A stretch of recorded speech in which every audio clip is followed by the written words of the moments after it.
Hello friends, welcome to the examiner. इस channel पे आपका फिर से बहुत बहुत स्वागत है। एसएससी जेडी कांस्टेबल एग्जाम 2024 के लिए जो सबसे ज़्यादा important GK and GS questions हैं वो मैं आपके लिए लेकर के आया हूँ। ये जो सारे क्वेश्चंस हैं वो प्रीवियस ईयर के क्वेश्चंस हैं जो कि साल 2021 में पूछे गए हैं। तो बढ़ते हैं हमारे आज के पहले क्वेश्चन की तरफ। हमारा पहला क्वेश्चन है, निम्नलिखित में से कौन सा एक केंद्रीय स्तर का कर है जिसे वस्तु एवं सेवा कर जीएसटी में शामिल कर दिया गया? हमारे ऑप्शन है उत्पाद कर शुल्क, ऑप्शन बी मनोरंजन कर, ऑप्शन सी चुंगी, ऑप्शन डी क्रय कर। हमारा सही उत्तर होगा जो कि विकल्प ए होगा, उत्पाद कर।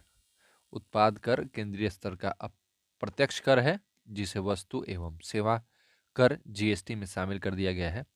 और उत्पाद शुल्क भारत के अंदर विनिर्माण की जाने वाली उन वस्तुओं पर लगाया जाता है जो घरेलू खपत के लिए होती हैं। बढ़ते हैं हमारे दूसरे क्वेश्चन की तरफ। हमारा दूसरा क्वेश्चन है, मूसा पाराडीसियका का सामान्य प्रचलित नाम क्या है? हमारे ऑप्शन से ऑप्शन है तरबूज, ऑप्शन बी सेब, ऑप्शन सी केला, ऑप्शन डी अमरूद। सही उत्तर होगा जो कि विकल्प सी होगा, केला। मूसा पाराडीसिका का सामान्य प्रचलित नाम केला है। बढ़ते हैं हमारे तीसरे क्वेश्चन की तरफ। हमारा तीसरा क्वेश्चन है, निम्नलिखित में से कौन सा विटामिन मानव शरीर में कोशिकाओं को एक साथ रखने में मदद करता है? हमारे ऑप्शन से option A vitamin C, option B vitamin K, option C vitamin A, option D vitamin E. हमारा सही उत्तर होगा जो कि विकल्प सी होगा, ए होगा, माफ कीजिएगा, विटामिन सी। विटामिन सी मानव शरीर में कोशिकाओं को एक साथ रखने के लिए शरीर में कोशिकाओं की मरम्मत करने का काम करता है। बढ़ते हैं हमारे चौथे क्वेश्चन की तरफ। हमारा चौथा क्वेश्चन है, बारालाचा दर्रे के दोनों किनारों पर से निकलने वाली दो जलधाराएं चंद्र और भागा निम्न में से कौन सी नदी बनती है? हमारे ऑप्शन से option A Ravi, option B Chenab, option C Sindhu, option D Jhelum. हमारा सही उत्तर होगा जो कि होगा विकल्प बी चेनाब। बढ़ते हैं हमारे पांचवें क्वेश्चन की तरफ। हमारा पांचवा क्वेश्चन है, नवंबर 2020 में निम्नलिखित में से किसे यूनेस्को बायोस्फीयर रिजर्व घोषित किया गया था? हमारे ऑप्शन से ऑप्शन है Panna biosphere reserve, option B Mannar की खाड़ी, option C Nanda Devi biosphere reserve, option D Nilgiri biosphere reserve. हमारा सही उत्तर होगा जो कि विकल्प ए होगा, पन्ना बायोस्फीयर रिजर्व। बढ़ते हमारे छठे क्वेश्चन की तरफ। हमारा छठा क्वेश्चन है, भारतीय संविधान के किस संशोधन अधिनियम में राज्य के नीति निर्देश तत्व के रूप में राज्य से आय, स्थिति, सुविधाओं और अवसरों में असमानता को कम करने की अपेक्षा की गई? हमारे ऑप्शन से ऑप्शन है 44वें, ऑप्शन बी 42वें, ऑप्शन सी 47वें, ऑप्शन डी 52वें। हमारा सही उत्तर होगा जो कि विकल्प ए होगा, 44वें। बढ़ते हैं हमारे सातवें क्वेश्चन की तरफ। हमारा सातवां क्वेश्चन है, एशिया में सौर ऊर्जा द्वारा संचालित पहला कपड़ा मिल जल्द ही कहाँ चालू होगा? हमारे ऑप्शन है Kerala, option B Rajasthan, option C Maharashtra, option D Gujarat. हमारा सही उत्तर होगा जो कि विकल्प सी होगा, महाराष्ट्र। नवंबर 2020 की स्थिति के अनुसार एशिया में सौर ऊर्जा द्वारा संचालित पहला कपड़ा मिल महाराष्ट्र में परभनी जिले में स्थापित किया गया है। बढ़ते हैं हमारे आठवें क्वेश्चन की तरफ। हमारा आठवां क्वेश्चन है, निम्नलिखित में से कौन सा संग्रहालय कटक में स्थित है? हमारे ऑप्शन से ऑप्शन है भारतीय संग्रहालय, ऑप्शन बी राष्ट्रीय संग्रहालय, ऑप्शन सी नेताजी जन्मस्थान संग्रहालय, ऑप्शन डी सालार जंग संग्रहालय। हमारा सही उत्तर होगा जो कि विकल्प सी होगा, नेताजी जन्म स्थान संग्रहालय। बढ़ते हैं हमारे नौवे क्वेश्चन की तरफ। नौवा क्वेश्चन है, राष्ट्रीय जूट नीति देश में तैयार की गई थी जिसका उद्देश्य उत्पादकता में वृद्धि, गुणवत्ता में सुधार, किसानों के लिए जूट की अच्छी कीमत सुनिश्चित करना और प्रति हेक्टेयर उपज में वृद्धि करना था। हमारे ऑप्शन से ऑप्शन है 2005, option B 2003, option C 2009, option D 2007। हमारा सही उत्तर होगा जो कि विकल्प ए होगा, 2005। राष्ट्रीय जूट नीति 2005 में तैयार की गई थी जिसका उद्देश्य उत्पादकता में वृद्धि, गुणवत्ता में सुधार, किसानों के लिए जूट की अच्छी कीमत सुनिश्चित करना और प्रति हेक्टेयर उपज में वृद्धि करना था। बढ़ते हैं हमारे 10वें क्वेश्चन की तरफ। हमारा 10वां क्वेश्चन है, शिरोमणि गुरुद्वारा प्रबंधक समिति एसजीपीसी को मुख्य निकाय के रूप में नियंत्रण प्रदान करने के लिए डैश में सिख गुरुद्वारा अधिनियम पारित किया गया था। हमारे ऑप्शन से ऑप्शन है 1905, option B 1919, option C 1941, option D 1925। हमारा सही उत्तर होगा जो कि विकल्प डी होगा 1925। 1925 में सिख गुरुद्वारा अधिनियम पारित किया गया था। बढ़ते हमारे 11वें क्वेश्चन की तरफ। हमारा 11वां क्वेश्चन है 1919 में जलियांवाला बाग हत्याकांड कहाँ हुआ था। हमारे ऑप्शन से ऑप्शन है Lahore, option B Pathankot, option C Amritsar, option D Ambala. हमारा सही उत्तर होगा जो कि विकल्प सी होगा अमृतसर में जलियांवाला बाग हत्याकांड हुआ था 13 अप्रैल 1919 में।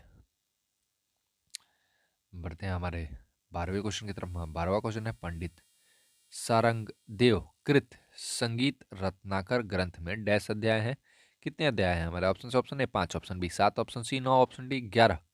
हमारा सही उत्तर होगा जो कि विकल्प बी होगा 7 अध्याय है। बढ़ते हैं हमारे 13वें क्वेश्चन की तरफ। हमारा 13वां क्वेश्चन नवंबर 2020 में मर्सिडीज बेंज ने संभावित HNI ग्राहकों को वित्तीय लाभ प्रदान करने के लिए डैश के साथ कोलैबोरेशन किया। हमारे ऑप्शन से ऑप्शन है ICICI, option B SBI, option C IndusInd, option D HDFC। हमारा सही उत्तर होगा जो कि विकल्प बी होगा SBI। नवंबर 2020 में मर्सिडीज बेंज ने संभावित HNI ग्राहकों को वित्तीय लाभ प्रदान करने के लिए SBI के साथ कोलैबोरेशन किया। बढ़ते हैं हमारे 14वें क्वेश्चन की तरफ। हमारा 14वां क्वेश्चन है वित्तीय वर्ष 2019-20 के लिए बजट घाटे के रूप में भारत की GDP का प्रतिशत कितना दर्ज किया गया था। हमारे ऑप्शन से option A 3.56%, option B 5.23%, option C 6.42%, option D 4.59%। हमारा सही उत्तर होगा जो कि विकल्प डी होगा 4.59%। वित्तीय वर्ष 2019-20 के लिए बजट घाटे के रूप में भारत की GDP का प्रतिशत 4.59% दर्ज किया गया था। बढ़ते हैं हमारे 15वें क्वेश्चन की तरफ। हमारा 15वां क्वेश्चन है अल्बाट्रॉस शब्द का प्रयोग निम्न में से किस खेल में किया जाता है। हमारे ऑप्शन से ऑप्शन है golf, option B rugby, option C fencing, option D polo. हमारा सही उत्तर होगा जो कि विकल्प ए होगा गोल्फ में प्रयोग किया जाता है अल्बाट्रॉस शब्द का प्रयोग। बढ़ते हैं हमारे 16वें क्वेश्चन की तरफ। हमारा 16वां क्वेश्चन है हड़प्पा कालीन स्थल रंगपुर भारत के किस वर्तमान राज्य में स्थित है। हमारे ऑप्शन से ऑप्शन है Rajasthan, option B Gujarat, option C Himachal Pradesh, option D Haryana. हमारा सही उत्तर होगा जो कि विकल्प बी होगा गुजरात। बढ़ते हैं हमारे 17वें क्वेश्चन की तरफ। हमारा 17वां क्वेश्चन है निम्नलिखित में से किसने 2021 में टोक्यो में आयोजित पैरा ओलंपिक्स में रजत पदक जीता। हमारे ऑप्शन से ऑप्शन है Yogesh Kathuniya, option B Manish Narwal, option C Avani Lekhara, option D Sumit Antil. हमारा सही उत्तर होगा जो कि विकल्प ए होगा योगेश कथुनिया। बढ़ते हमारे 18वें क्वेश्चन की तरफ। हमारा 18वां क्वेश्चन है 4वीं से 9वीं शताब्दी के बीच कांचीपुरम किस साम्राज्य की राजधानी थी। हमारे ऑप्शन से ऑप्शन है Pandya, option B Pallava, option C Chola, option D Chera. हमारा सही उत्तर होगा जो कि विकल्प बी होगा पल्लव। 4वीं से 9वीं शताब्दी के बीच कांचीपुरम जो कि तमिलनाडु में स्थित है पल्लव साम्राज्य की राजधानी थी।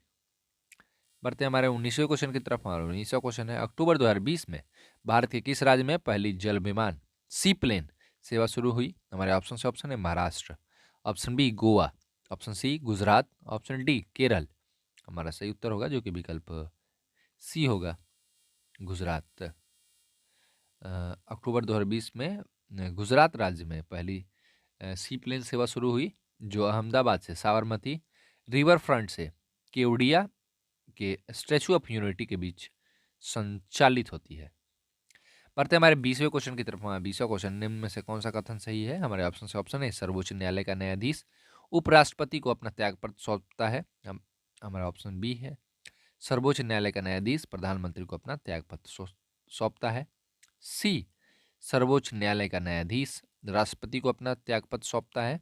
ऑप्शन डी सर्वोच्च न्यायालय का न्यायाधीश महान्यायवादी अटॉर्नी जनरल को अपना त्यागपत्र सौंपता है। हमारा सही उत्तर होगा जो कि विकल्प सी होगा सर्वोच्च न्यायालय का न्यायाधीश राष्ट्रपति को अपना त्यागपत्र सौंपता है। बढ़ते हैं हमारे 21वें क्वेश्चन की तरफ। हमारा 21वां क्वेश्चन, निम्नलिखित में से कौन सी पुस्तक सुधा मूर्ति द्वारा लिखित है? हमारे ऑप्शन से option A the Namesake, option B Interpreter of Maladies, option C Unaccustomed Earth, option D Mahasweta. हमारा सही उत्तर होगा जो कि विकल्प डी होगा, महाश्वेता। महाश्वेता जो है सुधा मूर्ति द्वारा लिखी गई है, और द नेमसेक झुम्पा लाहिड़ी द्वारा लिखी गई है, और इंटरप्रेटर ऑफ मेलोडीज भी झुम्पा लाहिड़ी द्वारा लिखी गई है, और जो अन एक स्टमड अर्थ है वो भी झुम्पा लाहिड़ी द्वारा लिखी गई है। ये तीनों जो बुक हैं वो झुम्पा लाहिड़ी द्वारा लिखी गई हैं, और महाश्वेता सुधा मूर्ति द्वारा लिखित पुस्तक है। बढ़ते हैं हमारे 22वें क्वेश्चन की तरफ। हमारा 22वां क्वेश्चन, निम्नलिखित में से कौन 2014 में पहला भारतीय मूल का NBA खिलाड़ी बना था? हमारे ऑप्शन से option A Akhilan Pari, option B Vishesh Bhriguvanshi, option C Gursimran Bhullar, option D Satyaprakash Yadav. हमारा सही उत्तर होगा जो कि विकल्प सी होगा, गुरसिमरन भुल्लर 2014 में पहला भारतीय मूल के NBA खिलाड़ी बने। NBA का अर्थ क्या होता है? National basketball association. बढ़ते हैं हमारे 23वें क्वेश्चन की तरफ। हाँ, 23वां क्वेश्चन है, FM रेडियो को पेटेंट कराने का श्रेय निम्नलिखित में से किसे दिया जाता है? हमारे ऑप्शन से option A John Baird, option B Edwin H Armstrong, option C Karl Benz, option D Nikola Tesla. हमारा सही उत्तर होगा जो कि विकल्प बी होगा, Edwin H Armstrong. FM radio को पेटेंट कराने का श्रेय एडविन एच आर्मस्ट्रॉन्ग को दिया जाता है, जो एक अमेरिकी इलेक्ट्रिकल इंजीनियर और आविष्कारक थे। बढ़ते हैं हमारे 24वें क्वेश्चन की तरफ। हाँ, 24वां क्वेश्चन है, शून्य बजट प्राकृतिक खेती में कौन सा राज्य अग्रणी है? हमारे ऑप्शन से ऑप्शन है Bihar, option B Andhra Pradesh, option C Karnataka, option D Sikkim. हमारा सही उत्तर होगा जो कि विकल्प सी होगा, कर्नाटक। शून्य बजट प्राकृतिक खेती में कर्नाटक अग्रणी है। शून्य बजट प्राकृतिक खेती के 4 स्तंभ जीवामृत, बीजामृत, आच्छादन व वाष्प है। बढ़ते हैं हमारे 25वें और आज के लास्ट क्वेश्चन की तरफ। हमारा लास्ट क्वेश्चन है, निम्नलिखित में से कौन सी पुस्तक R.K. नारायण द्वारा लिखित है? हमारे ऑप्शन से ऑप्शन है Angry River, option B Swami and Friends, option C the Blue Umbrella, option D Roads to Mussoorie. हमारा सही उत्तर होगा जो कि विकल्प बी होगा, स्वामी एंड फ्रेंड्स।